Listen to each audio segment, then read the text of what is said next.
You know, a lot of challenges in the beginning is figuring out, we've got this amazingly vast, highly respected, you know, highly followed, very well-read property.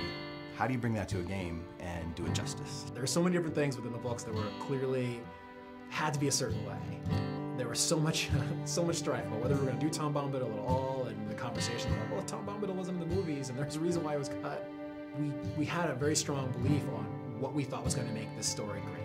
It's such a long road to get to where we are today, and there are so many different things that I can look at now and say, that was definitely the right decision, and Tom Bombadil was definitely the right decision.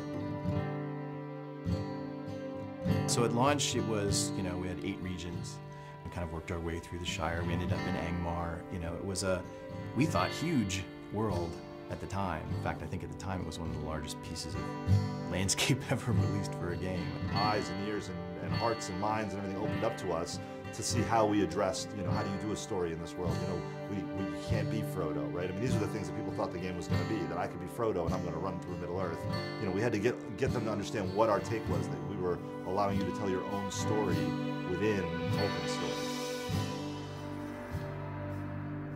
Our goal was, this has to look unlike any place that anybody's ever been in an MMO, right? And hopefully also in an RPG, because when you read about Moria, it's this big, huge, giant, expansive, cavernous place. The idea was to use, to make it a landscape space with not one, but 2 separate height maps. So there'd be a height map for the floor and then a height map for the ceiling. That was something we'd never done before, doing the vast landscapey interior dungeon. It's really hard without a day file and without having sky and clouds and sun and all the colors that brings in.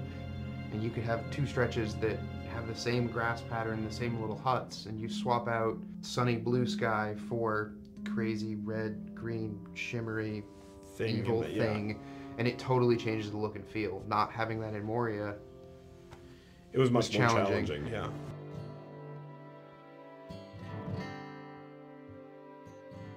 Our primary goal was to, how do we take this amazing game that people love once they get in it, but that there are some basic barriers to entry, like the subscription-only experience, and how do we reinvent what we have so that it retains all of its, you know, grand and glorious nature while addressing an audience that's much bigger.